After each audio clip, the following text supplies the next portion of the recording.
Hi guys, welcome to the P&G CEO Challenge cheat sheet session. I'm Manu Bajaj and I have with me Prima here. We both work for P&G. I'd let Rima introduce herself first and then I'll go on to introduce myself in detail about what we do. Yeah. So hi folks. So my name is Reema Gupta. I have been in PNG for the past 4 years now. So I am a pass out from Delhi School of Economics, and I started off my career as a key account manager in Calcutta. And as you'll see, and when you'll be talking to other PNG folks, you'll see that we have diverse career path. And I started off as a CAM in Calcutta. Then I moved to Bombay, and now I'm here as a capability manager, handling the internal PNG team, building on their skill development.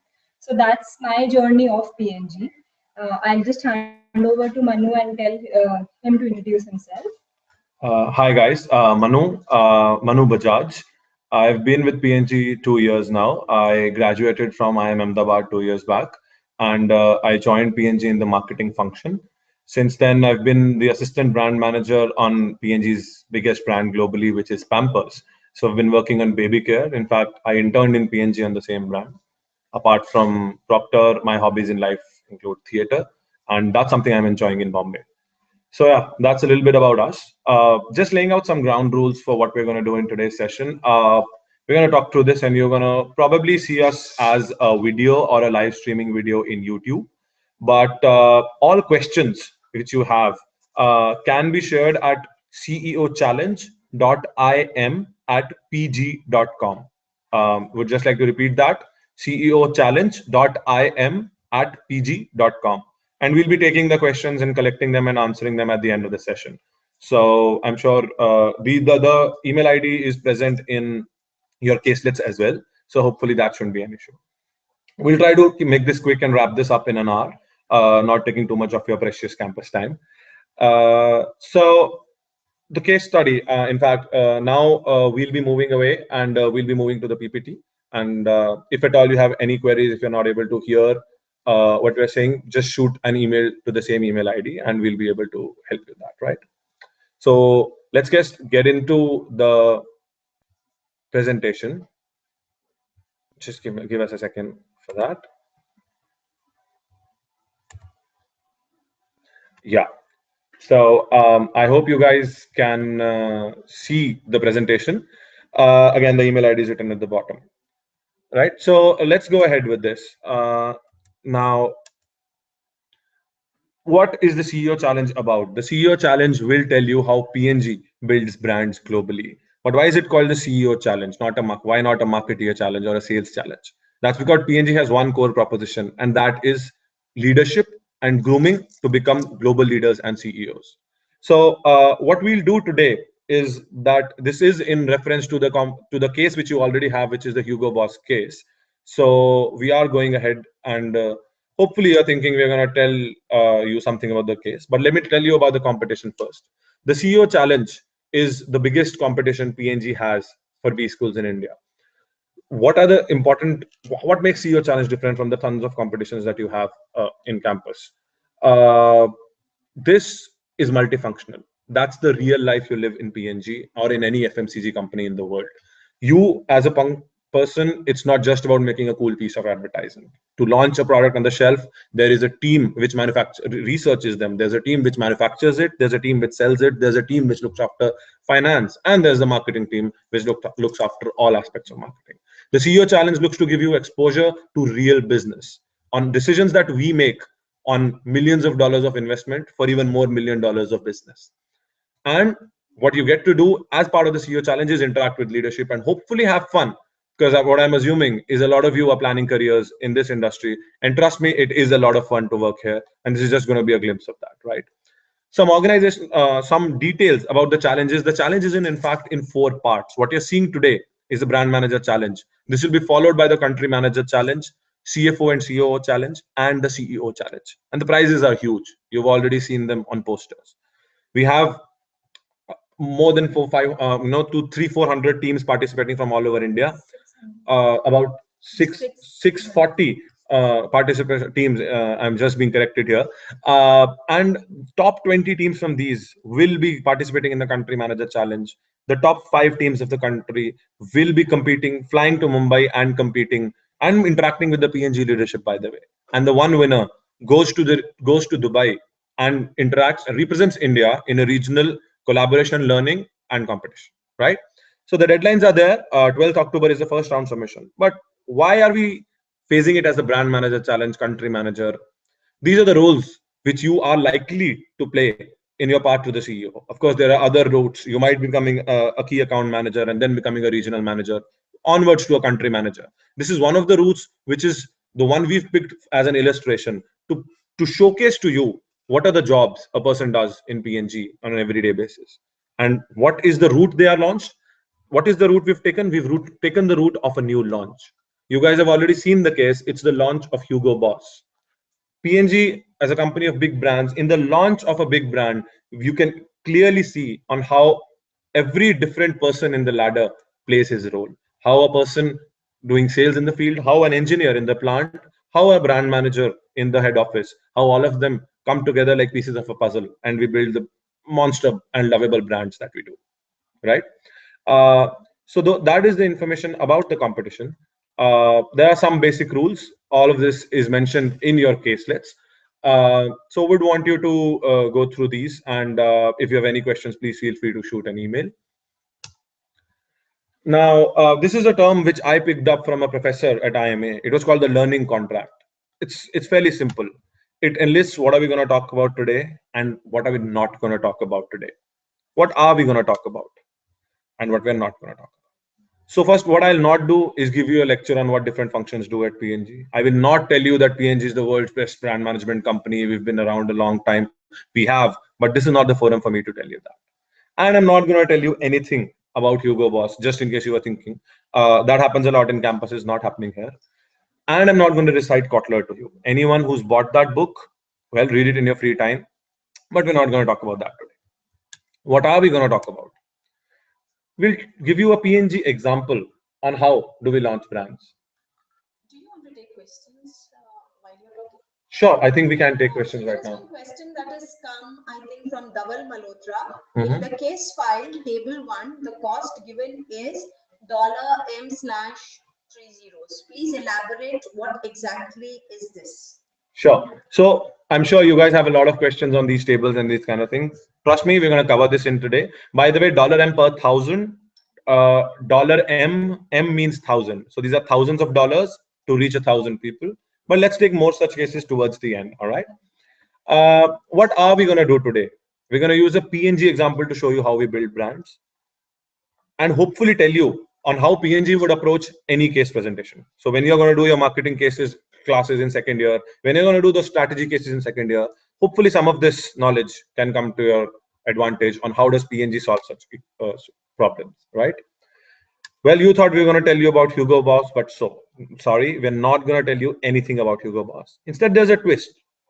Today, I'm going to take half an hour of your time and tell you about how P&G launched its biggest brand, Pampers, in India. The answers are not going to be the same, but the logical thinking is going to be the exact same thing, which we want and expect from you to display in the Hugo Boss case. Right? So now that's a little shocker to those of you who thought we are going to spend this time talking about Hugo Boss, but incidentally, that's not going to happen. But the thought process is the same. As we know, all the huge FMCGs in the world are what they are because they have this constant, a strong proven framework of launching and building brands, and that is indeed replicable, right? So let me quickly take you through what happened there, and towards the end, we will take questions about the case study as well, right? Uh, okay, this is what you guys learn in campus about what happens. This is the slide you are seeing right now is nothing like anything you see in marketing. According to a marketing program, you have to do targeting, segmentation, targeting, positioning, and then there are the 4 Ps: pricing, proposition, a lot of that. First tip, trust me, when you work at an FMCG, you'll not be hearing those terms again. So just lighten up. It's okay. Kotler has his own set of complicated words. P&G, however, believes that we have to design for the consumer. We do not design our products and hence even our marketing frameworks for someone internal. We have to understand the consumer. And as P&G's most famous CEO said, AG Lapley has said, consumer is the boss. That is the motto at P&G. So going from that, if the consumer for a marketing framework is a manager who wants to drive his business, the marketing framework needs to be simple and it needs to come from the consumer. What is P&G's marketing framework? It's extremely simple. It's who, what, and how. That's fairly simple, right? Those are the set of questions you'll ask yourself when you want to do any decision in life, right? That is exactly P&G's way of launching. At this point, I would like to take one small detour that a lot of people in campuses, there is this wide perception, which we go to every campus and we understand. Then marketing is always about, people sitting in groups and discussing. Marketing is all about intellectualization. And the most often heard word is globe, right? So when we go into this depth, both me and Rima here will help you understand and will show to you that $90 billion organizations do not run on Globe. So P&G and all global FMCGs are extremely data driven, and we'll tell you the culture at P&G, which is extremely data driven, but it does stand with the consumer. So being consumer centric and being data driven are not antonyms. That's the first hard tip I would like to give to you guys.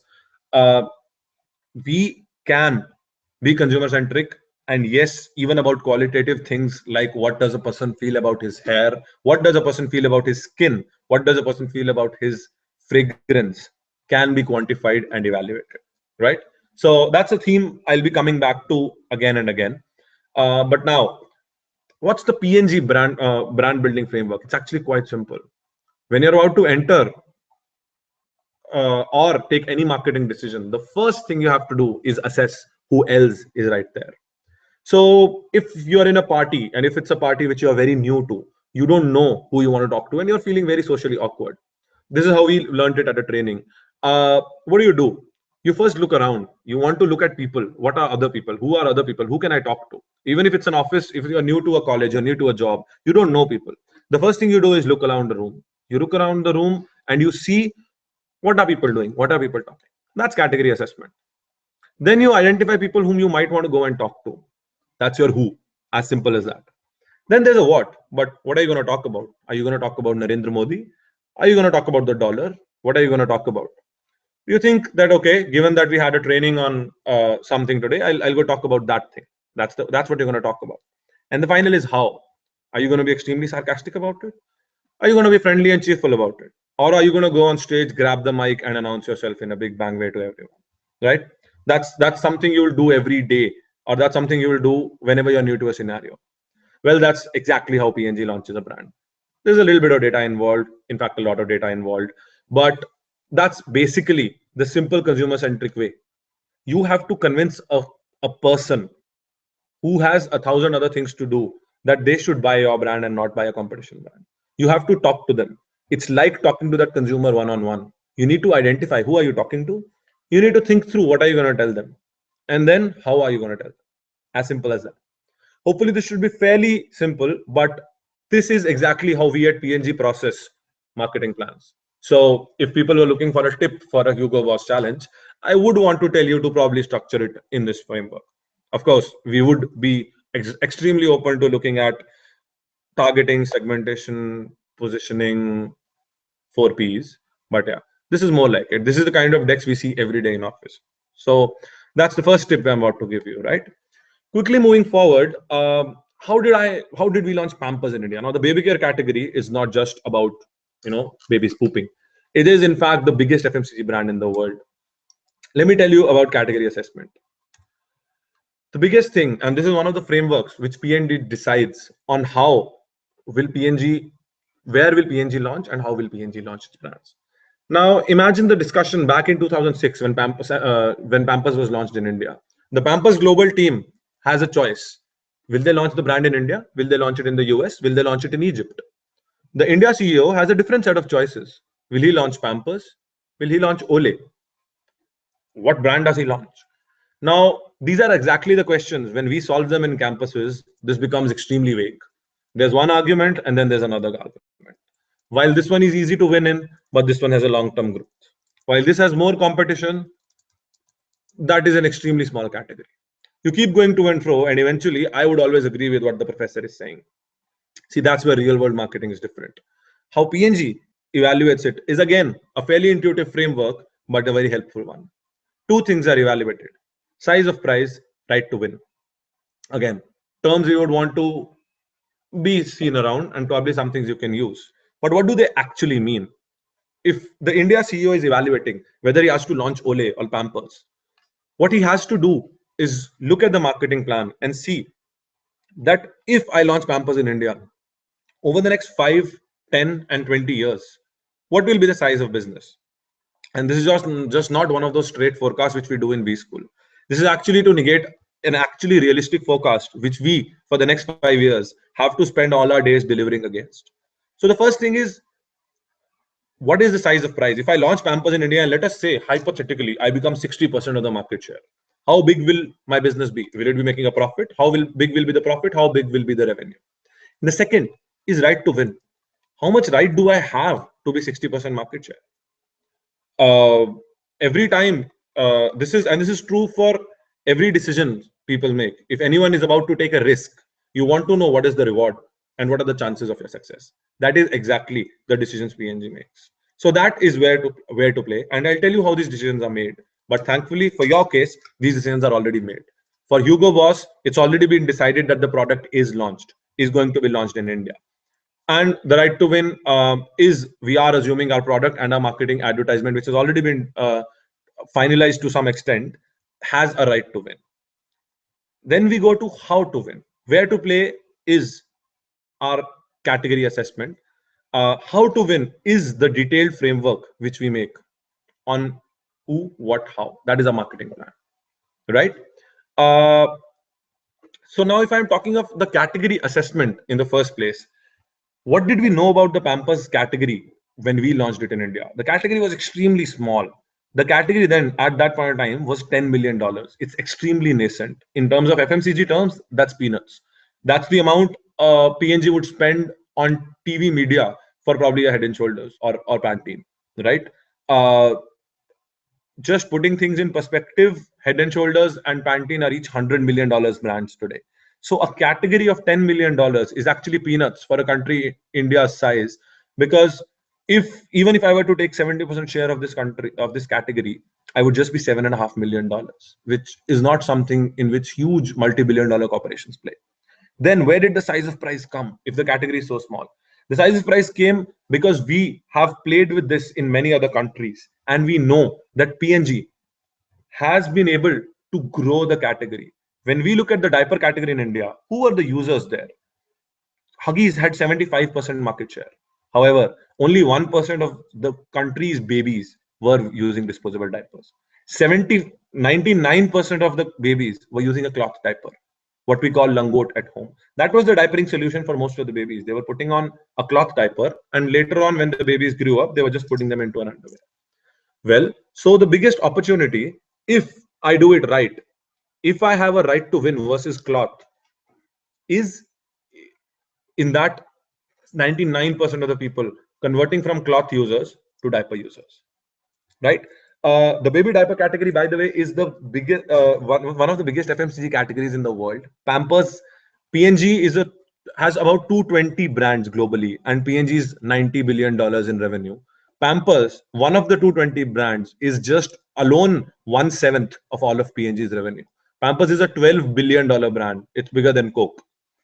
So with that aspect, the funny thing about the category was consumers only use this category for 2 months or 2 years.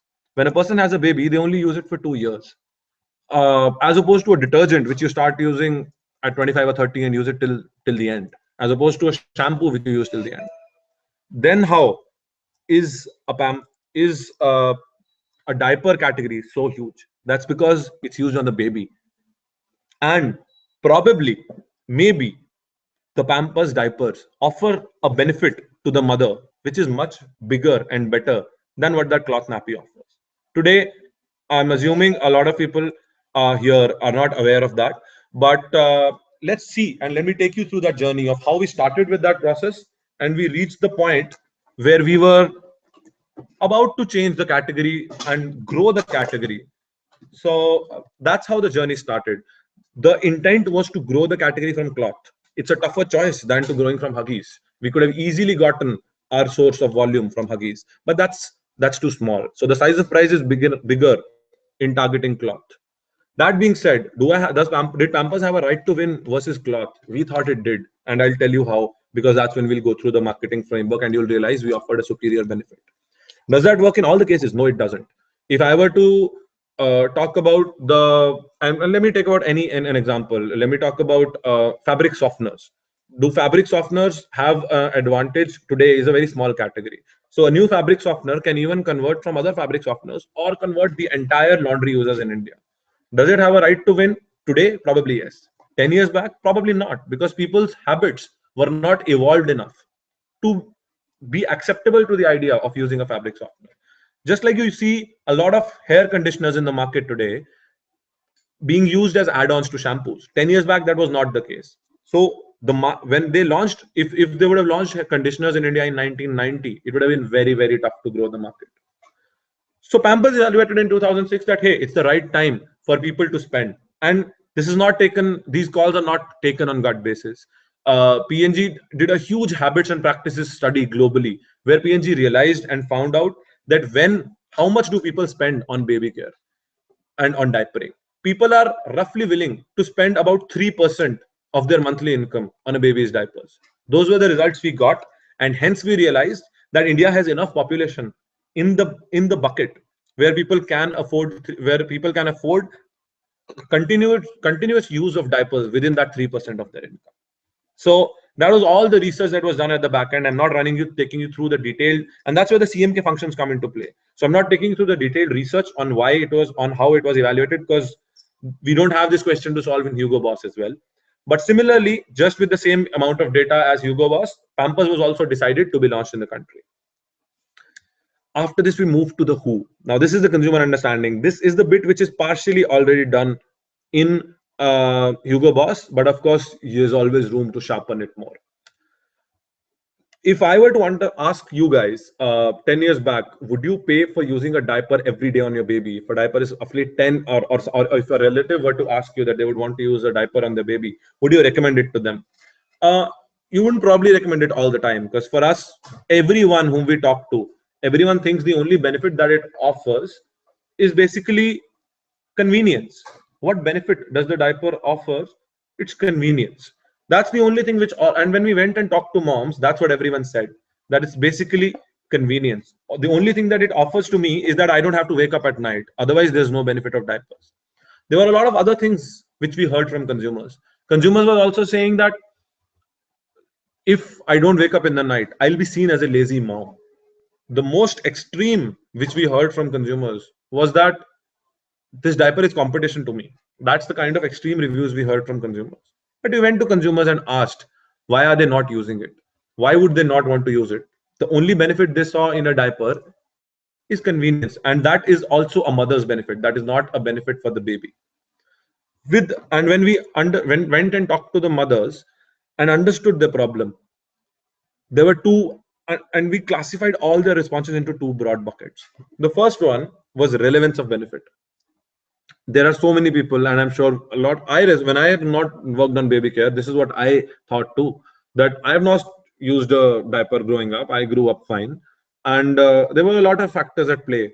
Only lazy moms use it, and in India, mother-in-laws are huge influencers. And there was a huge thing about my mother-in-law will think that I am being a lazy mom and using something for my own convenience.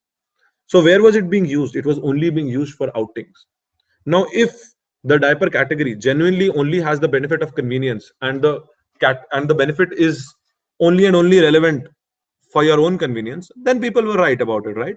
What they were thinking was absolutely correct. They'll only use it for outings. The other challenge was accessibility. A lot of people thought that it's for people in bungalows.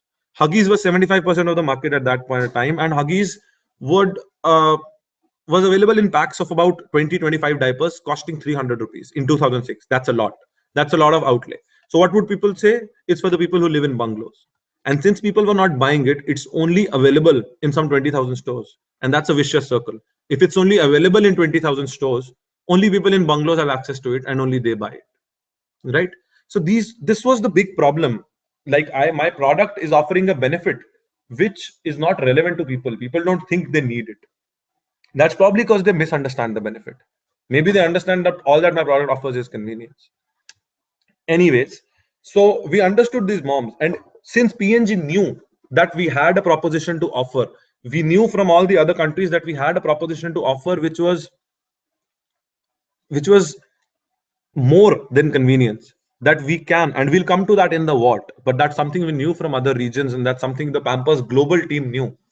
So we thought, hey, okay, then anyone who can afford it, as long as it has a benefit other than consume convenience, and if it has a benefit for the baby, mothers would want to use it. We all know mothers are extremely emotional, and mothers would want to use. And if you go to the same consumers who were saying diapers are only for bungalows, the same moms were using uh, Johnson's baby oil, Johnson's baby powder, a huge box, a 300-rupee box of Johnson's baby powder for their babies, while they had the perception that this product, the powder, was something that is absolutely needed for them. Is the powder absolutely needed?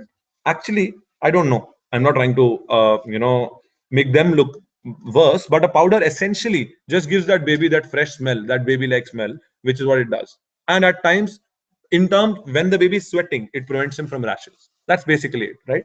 However, we all know there's a huge acceptance of baby powder and baby oil as a must do in all Indian moms. While diapers are an absolutely no no. This is an artificial thing. This is a fake thing. It's a plasticky thing. It can cause rashes. It will make me look lazy.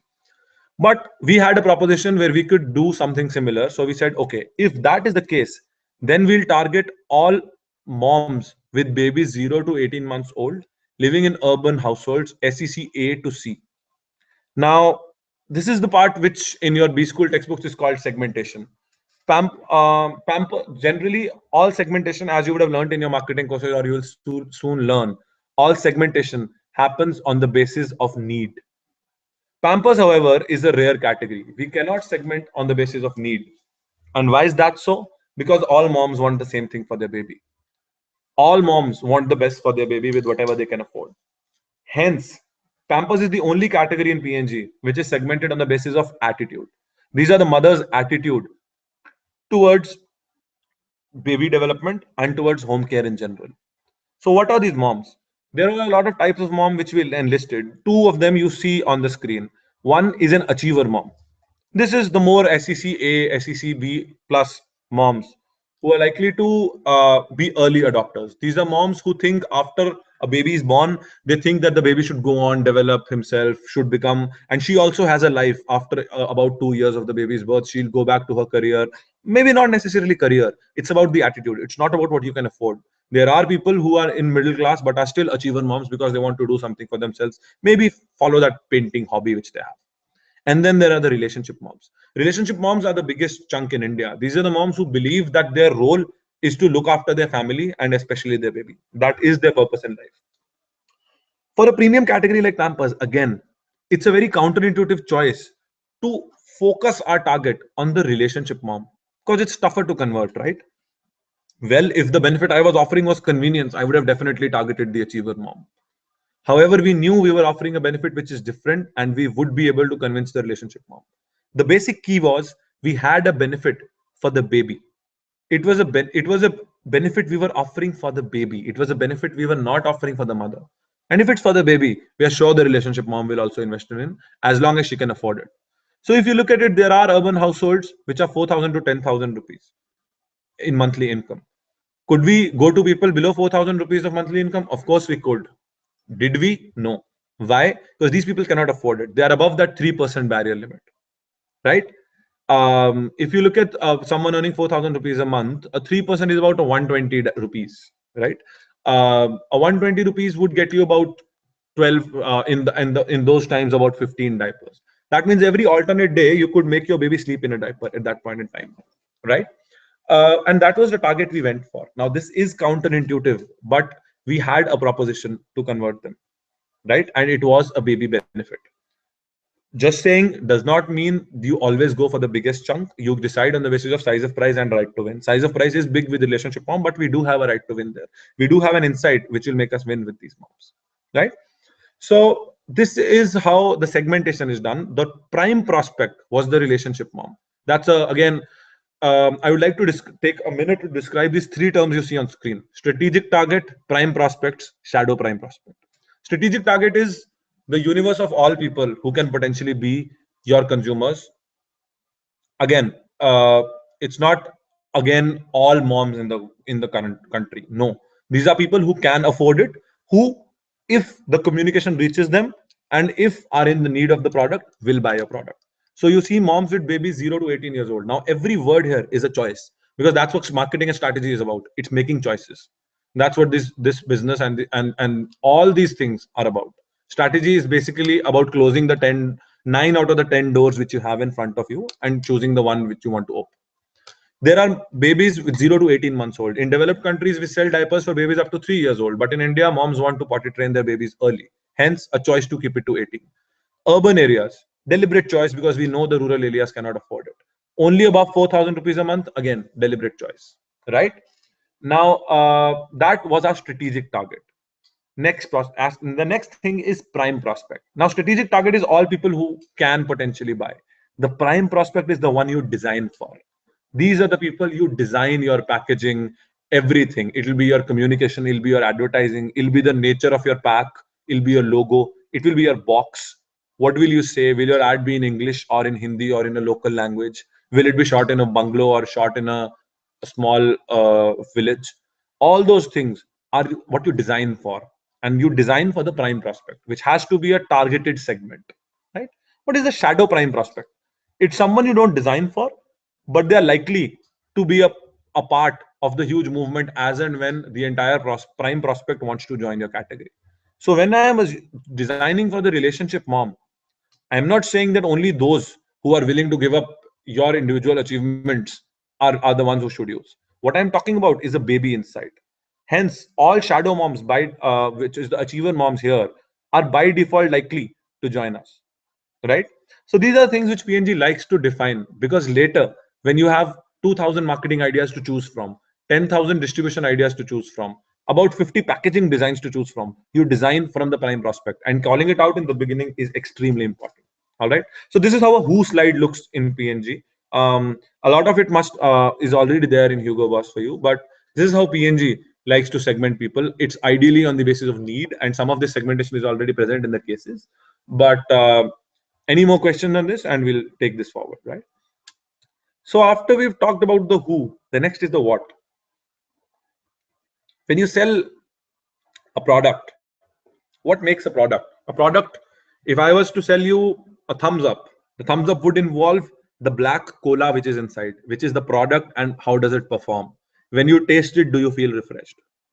Then it's in that fancy bottle and that packaging and that label on top, which is the story. The thumbs up story of being adventurous, of being thunderous, of being uh, of आज कुछ तूफानी करते हैं. That's a story. That's a story and an idea being sold to you. So it's the combination of a physical product, the product you use and experience, and an idea. These two plus at what pricing is it available form the what. What is the actual product I'm giving you? What is the concept and the story? And at what pricing am I giving it to you? That essentially forms the what, right? And this collectively is called the consumer proposition. Now, when I went to talk to Indian moms, we realized that the biggest barrier which we listed was relevance of benefit. This is what we learned in our who slides. They use it for outings to avoid embarrassment, and they used it for their own convenience. Pampers offered them a bigger benefit, saying it is not about you, it is about the baby. And I'll tell you how a lot of people, when I tell them this first, do not believe that diapers actually have a health benefit for the baby, but they do. And I'll take you through that. The same moms also had issue. I've never used a diaper, while only lazy moms use it. Uh, and that's also something we had to tell them, that it's not about lazy moms. And I'll talk through both of these in detail. The first thing is, it's not about you, it's about the baby. What benefit do diapers offer? Do diapers genuinely have a product benefit for the baby? Actually, they do. Do you know why babies cry? Whenever babies, young kids, you see them on flights and buses and cars and halls, they're always crying, right? If you were to think hypothetically of what are all the possible reasons a baby could be crying, and you list them down, it's actually not that hard. Babies generally cry out of irritation or when they're not feeling well because they can't talk. The biggest reason for babies crying in this world is food. Whenever babies are hungry or you're feeding them something they don't like, they'll cry. Right? What is the second biggest reason for babies waking up? It's wetness, it's discomfort. When a baby pees at night, it sleeps in its urine for another about 3, 4, 5 minutes until it starts crying. Then, when it starts crying, the mom wakes up and changes the cloth, and the baby goes back to sleep. So, of all the reasons in the world of babies crying and waking up at night, wetness is the second biggest reason. So, hypothetically, if this wetness were to be taken away, what would babies get? Well, babies would not be disturbed at night. They would sleep through the entire day. If you put it on them in the day, they would play through the entire day. If you put it on them in the night, they'll play through the entire night. Are all of these benefits? Yes, it's a benefit. If my baby, I put a diaper on my baby in the day, he'll be able to play very well. I'll not have a problem. He'll manage himself. That's great. Uninterrupted play, potentially an idea. Is it a breakthrough idea? Is it a human truth? Probably not. Is it relevant to that bigger set of mothers? Probably not. Now, what about night? When I put a diaper on my baby at night, what happens? The baby doesn't wake up at night and hence sleep soundly. Do we think sleep is important for babies? I think it is, right? A lot of us would get extremely cranky if we were woken up at 12 in the night and then at 2 and then at 4 and then at 6 and then at 8. That's 6 times in the night. Well, you're right. A baby wakes up 4 to 6 times in the night for wetting. Right? A baby pees about 6 times in an entire night, and that is the number of times it wakes up. Which is why you see babies being extremely cranky. It's one of the reasons. The other thing is hunger. So if the babies were to be given overnight dryness, they would have overnights. They would be sleep overnight. Hence, they would not be cranky. But that's not it. Scientific research does suggest that babies who sleep more, they grow more. All of a baby's height development actually happens in the night, and all doctors support that sleep is good for the baby and sleep is so needed for the baby. You'd remember, right? Your friends, your relatives, everyone who has a newborn kid, every 1 or 2 hours, they're like, oh no, we are putting him to sleep, he should not wake up. What's all this fuss about? It's because it's tough to get babies to sleep and you don't want them to wake up, and it's important for the health. So if you look at it, diapers actually give them a deeper benefit. It's a tougher benefit to link to diapers. A much more easier benefit to link to diapers is convenience, but that's not a strong enough benefit. We would not believe in the product if that is the reason we were selling it, but we do believe in the product because it gives hundreds and thousands and millions of babies all over the world a better night of sleep. Hence, what could Pampers do this? How could Pampers tell this genuine benefit to the mother? It's not a fancy story we are making, it's an actual product benefit. How can we tell this to the mom? We have to tell her it's not about you, it's about the baby. If the diaper gives your baby uninterrupted overnight dryness, and hence the baby has uninterrupted overnight sleep, right? Now that's a good thing. So this is an insight we're using. What we have till now is we have a communication idea. We know what we're going to talk about. But that's not the only barrier. There are other barriers. I'll be looked upon as a lazy mom. Who all look upon him as a lazy mom? A lot of people do. But who are the biggest people? Mother-in-laws, mothers, and other friends who are moms, brother-in-law, and neighbors. Being a country of relationships, we know and we are very close to people we care about. An Indian housewife who's a relationship mother will be extremely worried about what her near and dear ones think about her. And hence, we wanted to check that, hey, is there anyone who, if tells you to use this thing on your baby, would you use it? And that there's only one person who would do it. That's a doctor. If a doctor tells a mother to use this on a baby, which is what's happening with the Johnson's baby powders, by the way, the doctors genuinely believe it is good for the baby, and hence mothers are using it, even no matter what mother-in-laws think. Then she can get away with it. If she says the doctor has said this, the mother-in-law will not say anything, right? So these were the true consumer insights, which were converted to a what? This is stemming from the barriers which the consumers have, right? What's the other barrier? Accessibility. Diapers were available in pack of 20s for 300 rupees. That's huge. People can't afford it. All right. We want you to try one diaper in one night, right? Then probably trying it for 2 nights will only cost you 20 rupees. So from selling 20 diapers for 200 rupees, Pampers revolutionized the market by selling 2 diapers for 20 rupees, 5 diapers for 50 rupees. We were the first brand to reduce the counts from 20s and above to twos. So now we have a pack of two hanging in a store.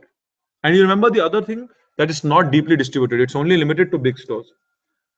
Uh, what happened here with the low outlay? When we are having a low outlay of only 20 rupees each, small stores are able to buy us and keep us there. Instead of being in 20,000 stores, maybe someday you can be in, I don't know, a million stores, right? And with a pack of two diapers, what happens? And this is where the huge insights from the CBD teams, and this is the work people do in CBD every day, which comes into play. This is about visibility. When you go to a store, sometimes you're very sure about buying the brand you want. Sometimes you're not. If the brand is right out there, visible to you, that itself has a huge role to play in the purchase decision you make, right? And that's why visibility is one of the biggest drivers we have of business, right? And what did this do for us? The diapers were at the back of the pharmacy shop, right at the back. The guy, if you'd ask him for a diaper, he'd probably pull out a stool, stand on top of it, remove it from the top shelf. What will they do now? Well, it's a pack of two. They'll hang it like a sachet of shampoo. And what happens? It moves from the back of the store right to the front of the store. Not just that, even non-pharmacy stores can stack it. See, when a mother has a baby in the first 1 or 2 months, she doesn't go to a big bazaar to shop. She at max steps out of her house, goes to the shop at the end of the lane, and buys stuff she wants. And we needed to be present in those stores because that is what is consumer and shopper relevant, which is what work at P&G is about. So this is how a multifunctional team would come together in a P&G launch. We would have affordability insights from CMK. We would have distribution and visibility insights from CBD, and the consumer insights from marketing. All of whom would come together with the power of a supply chain, which can quickly start making pack of twos, which reads huge scale, by the way, right? So these things would come together, and what would the final what be? The final what is the winning is superior dryness for overnight sleep. If you read this ad in Hindi, it says चैन की नींद सारी रात Pampers के साथ. It's talking about overnight sleep and superior dryness for overnight sleep. Now, by the way, this seems extremely fancy and extremely intellectual, but unlike the cases we have in campus, this ad is not come up by just a discussion in the meeting room like I'm having with you guys right now. No, this from every stage, right from when we do find out the insights to when we have concepts. Remember, I evaluated the two concepts in front of you, one of which was it gives my baby uninterrupted play in the day, and the second was it gives my baby overnight sleep at the night. I won't let go of one because I think it's bad. No, all these are put through quantitative tests. 200 to 400 consumers are shown these products and these claims, and they are evaluated on what do they think about the diaper category before it and after it.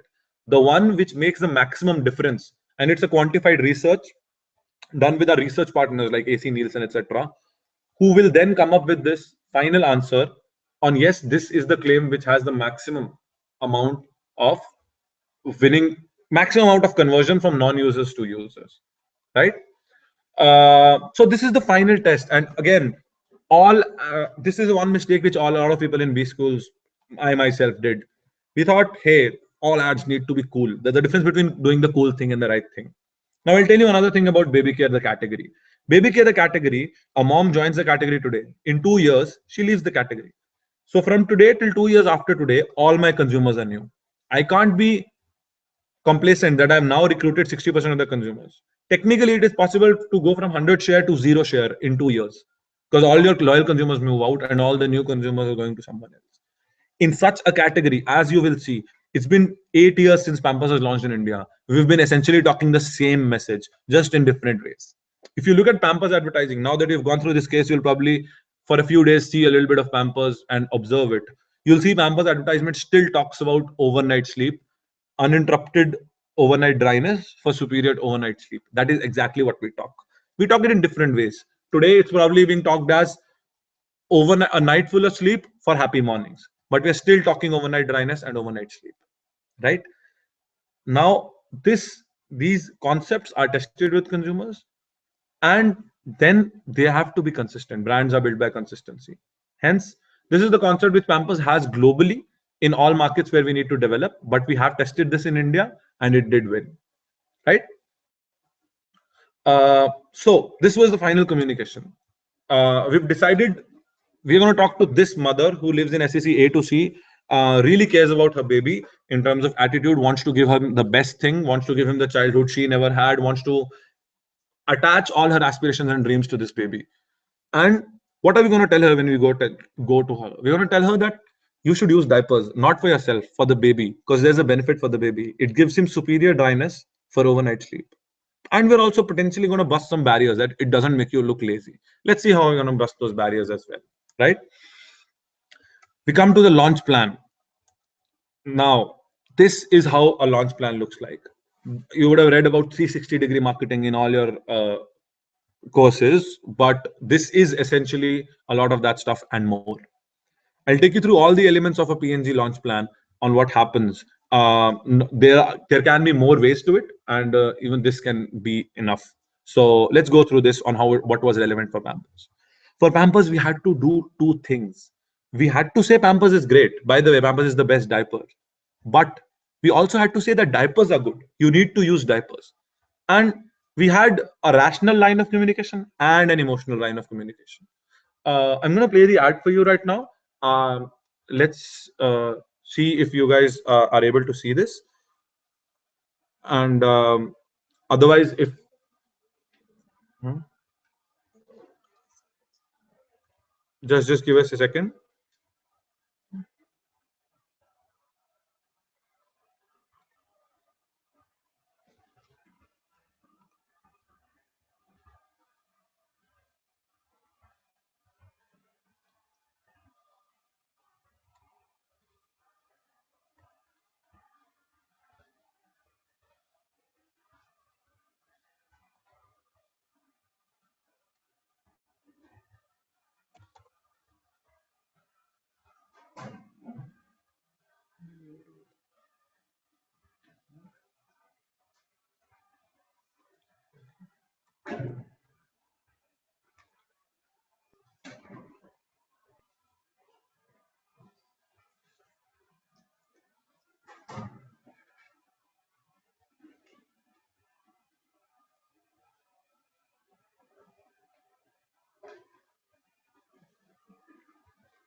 एक मीठी सी good night किस आपके नन्हे को दे चैन की नींद। आपका प्यार उसे गीलेपन से नहीं बचा सकता। फिर कपड़ा गीला तो ये भी होगा, इसीलिए नया पैम्पर्स रात भर गीलापन सोखे और रहे ड्राई, ताकि मीठी मीठी गुड नाइट्स और फिर गुड मॉर्निंग्स। नया पैम्पर्स, बेबी से चाहा, पैम्पर्स ने बनाया। So I've just played it for you there once. I'll just try and play it one more time for those who've missed it. But the summary there, and as you would have seen, we've incorporated a lot of the small cues which we've talked about, tangential barriers. The bulk of this is talking about Pampers absorbing while a cloth being wet. It's about how diapers are good, and subtly we've incorporated all those side insights of, hey, if the grandmom or the mother-in-law is the one who's always said that no, you'll be looked as a lazy mom, it's through the mother-in-law that we make the package, make the mother-in-law hand the packet to the mom. For those and that's essentially what we've been doing. uh, Anyways, I don't think this the screen share is able to happen, so let me go back to the PPT and let me talk you through what is it that we are trying to do here. Yeah, so our apologies for the technical glitches there, but yeah. So the issue that we are tackling here, one is that Pampers is good. Pampers is great. The others are diapers is good. Now, how are we saying is good? Um,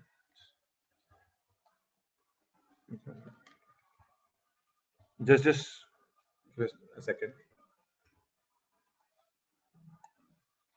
Right. So going back, how are we saying diapers is good? The advertisement which I was not about to able to play, diapers as good, is shows a baby waking up in the morning and being having a running nose, and the mother takes him to a doctor, and the doctor says, why does he have a running nose? And she asks him that, does he sleep in cloth at night? And the doctor asks this to the mother, and the mother says yes. To which the doctor says that can potentially be the answer, because when babies sleep in cloth, what they see in the by the time the mother wakes up to change the cloth, the wetness has already reached their chest, and they've already at times are prone to falling ill. There was another ad which we ran later years which said, um, when the mother asked the doctor as to why is the baby cranky, to which again the doctor asks, did he not sleep well at night? And to which the mom says, yeah, he just wakes up when he wets, nothing else. To which the doctor says, yes, that is it. That is exactly it. When he wakes up at night, he gets cranky in the day. And these advertisements all ended with a stamp of Indian Medical Association recommends us.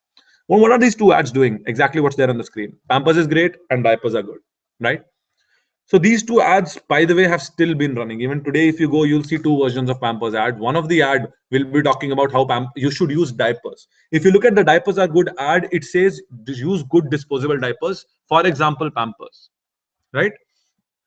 And then there's the other ad which says Pampers is the best overnight, most overnight dry diaper. It's the driest diaper in the country. All those articulations to say Pampers is great, but that's not it. This communication itself is not everything. Winning in store is one of the biggest strengths and one of the must do's which any huge company should have. With P&G's, and that's one of the big advantages which P&G gives you. Being a part of a huge multinational company, you have a sales system which is structured, which is organized, and it gives you a platform to innovate in store. This is how we launched Pampers in the country. It was big news all over the country. We had people, and if you see towards the middle, there is this pack of three streamers. Now, why did we need three packs? Because diapers are kind of like shirts, and trousers are like clothing. They come in sizes. They come in small, medium, and large. And you can't put on a size on your baby which doesn't fit your baby. So even if a store owner can buy 100 rupees worth of diapers from me, instead of selling 10 diapers pack, I'd rather sell him a pack of two diapers each a small, medium, and large. Because when a mom goes to a store to buy a medium sized diaper, no matter how much she loves Pampers, if the medium size is not present, she's not going to buy large. All these things are insights which we needed to keep in mind when we were making our distribution strategy. And this is what you will be doing every day when you work here in the CBD function. Innovating on how can you best get these products to the consumer in the store, right? If you look at the middle, this is actually a hanger where the shopkeeper can hang all three diaper sizes. Now, at times, these shopkeepers do not have space to stock these Pampers. So we would give them a hanger which would help them keep it. If you look at the bottom left, we'll give them racks where we can store huge packs of diapers, because they do not. So what this ends up doing for the store owner, it creates space for them. They actually have better looking stores with much fancy outdoor merchandise, and storage space where they can showcase and display their products, right? And what it does for Pampers, it provides a lot of visibility for us, right? But that's not enough. There's another element to it, which is called trial generation. Everything we do in marketing is intended at generating trial. The entire FMCG market chain is generating trial. Trial means any consumer who has not tried you earlier starts trying your product. Now, trial, the TV ad we do is measured on does it drive trial. When I told you there are tests, research tests which show consumers the ad, and you want to test how many people would have bought it earlier and how many people buy it later. That's called purchase intent, and that is a measure of trial. Distribution also drives trial. How your packaging looks drives trial. If your product is wonderful, that drives trial. Like if you look at Johnson's baby powder, it has that wonderful fragrance which all of us attach to a newborn baby, and that fragrance drives trial for them, right? So how do we drive trial? Of course, via TV media, of course, via doctor associations, via a lot of things. But there's another way, and which is, something which a organization the scale of P&G provides you to do. It's called actual DTC, direct to consumer trial. What is direct to consumer trial? You guys experience it every day when you go to a mall and there is an activation happening. When someone walks up to you with a mic, they want to make you try the brand. When you walk through a perfume store, a lot of people at times are spraying perfume to make you sample what it is. That's trial. When moms go to hospitals and are born, what if they're gifted a new pack of diaper, which is the exact side which they should buy, along with information on why diapers are good and why they should use it from probably the nurse or the doctor? Wow. Now that would be a good trial. That's exactly one of the huge programs which we set up. And this is not something above the line. This is not the cool thing to do. This is not just a fancy piece of advertising. This some happens which below the line, under the table. It's not advertised. But slowly, over 8 years, as of today, we've built a huge trial engine where where moms who give birth to a newborn baby over the next day uh, get to experience a Pampers product through a nurse who tells them information about a product. And the nurse is not paid for. The nurse thinks that this is something good the baby should know. And she does it out of goodwill because she thinks it will help the baby. Today, Pampers hospital program covers 1 out of 2 urban babies born in this country. There are about 7 million births in India in a year, and the Pampers trial program reaches more than 3.5 of them. That is the scale at which P&G, the organization, works.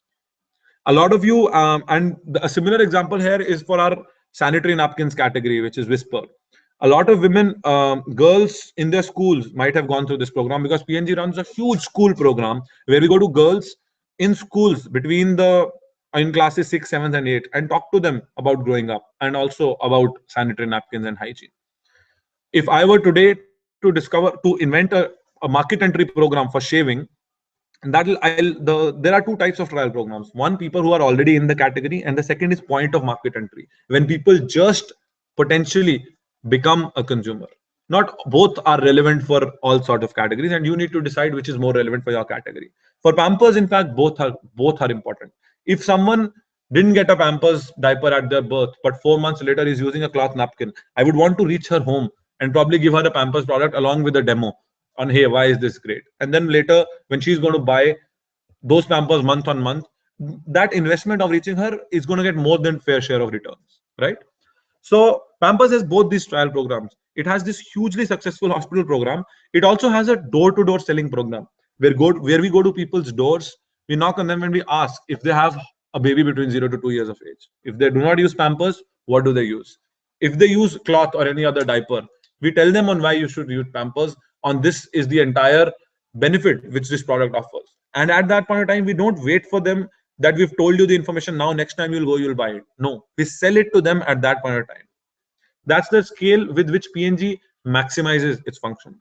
Of course, since it was a hugely massy category, it is a category which has to go through rural parts of India to all parts of India, and it's a very important decision for the mother because she doesn't want to put something bad on the baby, which is why the advertisement and the functions and the trial programs have been designed for moms. If this were a beauty care category, when you go to malls and you see these huge beauty consultants standing in stores from all beauty care brands, that is their form of driving trial, because those are the type of trial touch points which work in this environment, right? What worked for Pampers, and by just going back to the original tip, this is not what you have to do in Hugo Boss. Just because Pampers launched a pack of 2 diapers does not mean you launch a 2 ml sachet of Hugo Boss. That is not the right answer. This is not to be reapplied, but the thought framework is the same, right? You need to ask the same questions. It needs to start from the consumer, and that's how it needs to come to what touch points are you choosing, right? So that's how the launch unfolded. A lot of so what all levers did P&G flex? It had TV advertisement, not just saying diapers are good, Pampers is great, but also saying diapers are good. It had in-store availability and in-store maximization. We had tie-ups with doctors. We had the Indian Medical Association recommend us. We did not all that is a part of this PPT, but we had Indian Medical Association taking trainings for these nurses who will recommend us. We had doctors giving press conferences. And we had smaller packs, better designed for the consumer, better designed for the shopper, and designed for the store in India. If you go to the US or any developed economy, the smallest diaper pack you see is a pack of 40 diapers, right? because that's the way the category is in those countries. For India, it needed customization, and we did that because it came from a core, strong consumer understanding, right? But then eventually, like all PPTs, we will boast a little bit about ourselves. Pampers did start off as an 8-share brand. As of last month, Pampers is a 60-share brand in the market, with Huggies being south of 18 right now, right? The category was present in 20,000 stores. Pampers today is present in a million stores. Pampers today is a bigger business, as big a business as P&G's Pantene plus Head and Shoulders India combined. But what's the bigger deal? The 50-60% share is not a big deal, because I already told you in that category it would have been $7 million. We've grown the category 50 times. It's a slightly dated slide. Over the last 1 year included, the category has grown from $10 million to $500 million. Now, being a 60 share in that $500 million category, that's much better than being a 75 share in the smaller category. Does that mean you always win from behind and always, ideally, market leaders grow categories, not followers? But as you know, if you have a consumer insight, you can go for it, right? Again, no one size fits all, but that's what happened on Pampers. That was the PPT we had for Pampers. Of course, this session is much better if it's interactive. So we've been collecting your questions. And now we'll be taking questions on both this case, the Hugo Boss case, and about questions in general at P&G. Yeah. So the first question is, with reference to the example about market research for Pampers and the figure mentioned, people are willing to approximately spend 3% of their income. Can you explain how this figure was derived? This was not derived. This was calculated by a huge study done by Nielsen on, in different countries, diapers, people were buying diapers and people were not buying diapers. There are a lot of things which actually, if you were to go into the depth of it, a lot of things which drive on whether diaper category will explode or not. It is a need which is perceived as a luxury. So this will only happen when there is economic growth happening in the country. So if you look at the complicated method which AC Nielsen used, it includes figures like GDP growth. It includes figures like per capita income, but not just per capita income. It includes figures like what are the percentage of people who are above a certain per capita income. Eventually, it was derived by a correlation, because these were the things. This is the only thing with which people have the maximum correlation. And I'll tell you how 3% came to being, because through a variety of researches, we realized that if people were forced to spend more than 3% of their items on baby care, then they would start prioritizing between the items of baby care. So roughly they spend 10% of their things on baby care. 1/3 of that is spent on diapering. So 10% of the monthly income goes on the baby's everyday care, and 1/3 of that goes on diapering. Any more, if the diaper were to, in some countries, when Pampers did price up to levels where it became more expensive than 3%, we saw volumes decline. So it's basically from experiences and from correlation in when have we succeeded and when have we failed, and when has the category succeeded and when has the category failed, on on what is the right number which people do. And that's one of the advantages of working in P&Gs. We have launched this brand in more than 100 countries, so we know what works and what doesn't work. If we were an entrepreneurial company starting from scratch, this being our first brand, of course, we'll not have access to this research. And then we'll have to be much more gut-based, or we'll have to commission new research of a 50 or 100 people and probably get them to pick between. And there are a lot of research methodologies. As you take courses about research in your second year or something, you'll realize there are research methodologies. You give people a huge basket of goods and a fixed 100 rupees. You ask them where would they spend. A lot of such actual shop-alongs happen where you create a mock store, take people to the store and put a price tag on them and ask them to shop. Then you change price tags and ask them to shop. Through these simulations, you realize where is that subconscious cutoff in the consumer's head, because she's never going to say it to you consciously. Everyone will say that I'll buy the best thing for my baby, no matter how costly it is. But subconsciously, they will always align, because this is still in her head one of the costlier luxuries, right? I hope that answers it. If you have more questions, please write back. The other question was, were only commercials used to send across the Pampers strategy message to the customers, or were other modes of communication adopted, given how large a target audience was under the misconception of being a lazy mom? Agreed. Actually, we would have wanted to talk to all of them. So only a community TV, and in India, TV is the only messaging which gives you mass reach. TV is the only way with which you can reach 70 to 80% of the population. There's no other way. So TV was a must. And the other things I've already enlisted, which is the trial program, house program. If you look at small countries by geography, if you look at Japan, 80% of the hospitals sample Pampers and recommend Pampers on their own. That's because of our hospital program. Of course, that scale is extremely tough to put in India, and that's the where, if I was in B school, I would also recommend go do a manual touch point with all these consumers. But as a business owner, I know I am responsible for delivering an X $1 million business by only spending $5 million, and that's where those $5 million get prioritized. We have to invest in TV because we have to build mass awareness and mass reach. You build mental reach and then you build physical reach of the product. And hence we did what we thought were the top two ROI items, which is the house to house program, the hospital POME program, because guess what? Only 1/6 of all women between 15 to 25, between 25 and 34 are mothers. So when I'm airing my communication on TV, 5/6 of it is being wasted. Only 1/5 of it is being seen by moms. That and the hospital programs are still the highest ROI programs for me because those are what pay out for me, right? So I hope that helps.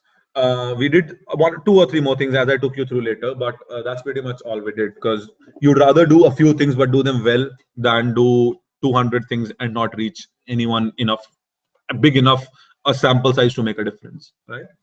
Um, the third question we have is for various questions involving choice of price, marketing, and channels, is it necessary to stick to values provided in the data, or is it allowed to choose intermediate values if backed by proper analysis? This is regarding the case. Guys, the overall budget numbers, the two or three big things about the Hugo Boss case. One, the figures are fictional. Do not try to take India's GDP, India's population, India's average cost, because these figures are not created for India. These are deliberately created as fictional numbers.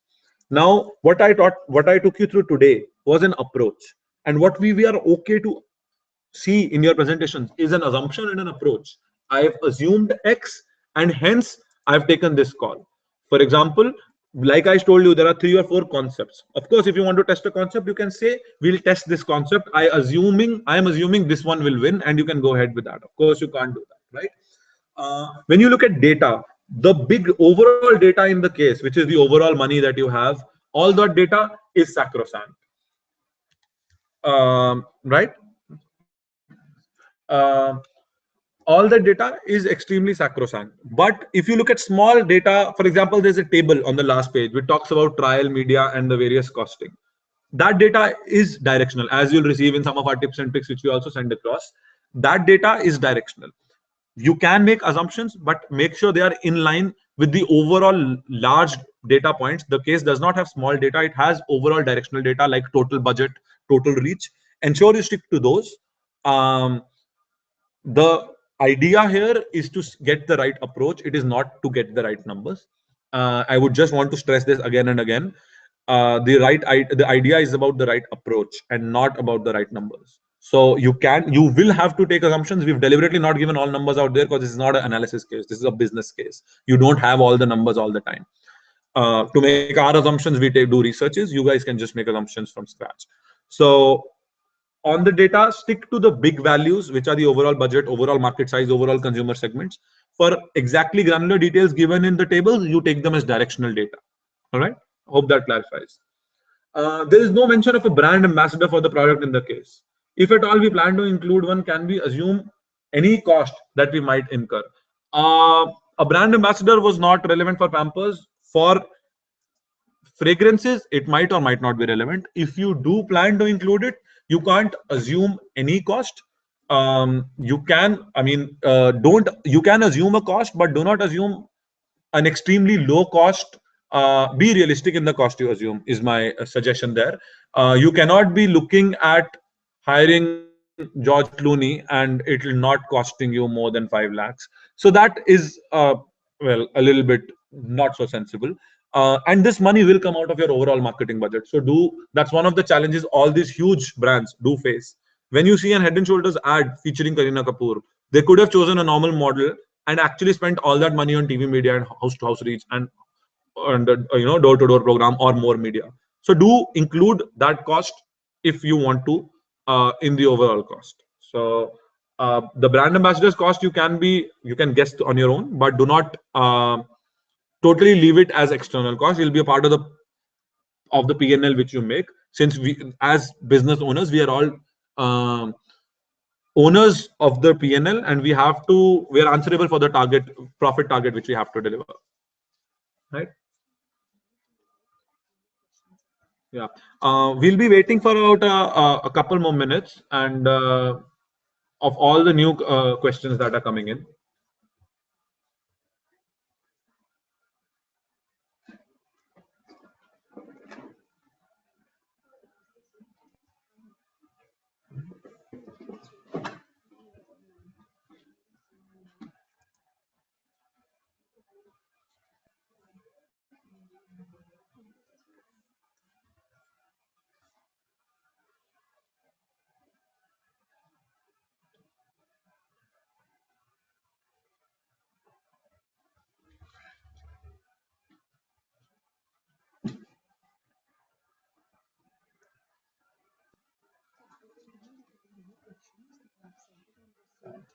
Guys, if you have any further question, please feel free to send this as an email to the same email ID. We will answer them as a reply.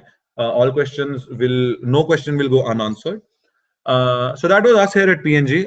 We hope you like this session. The intent was to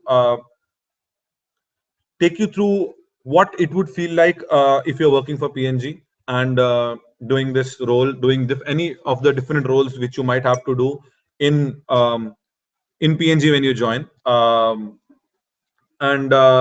we hope you liked it. This is what we do every day. When we go back to our desk, we have to assess all the options. We have to take these tough calls every day. Do let us know if you have any questions, and we are more than happy to help you. And all the best, and all the best for the case challenge and for your summer placements, and hope to see some of you at P&G.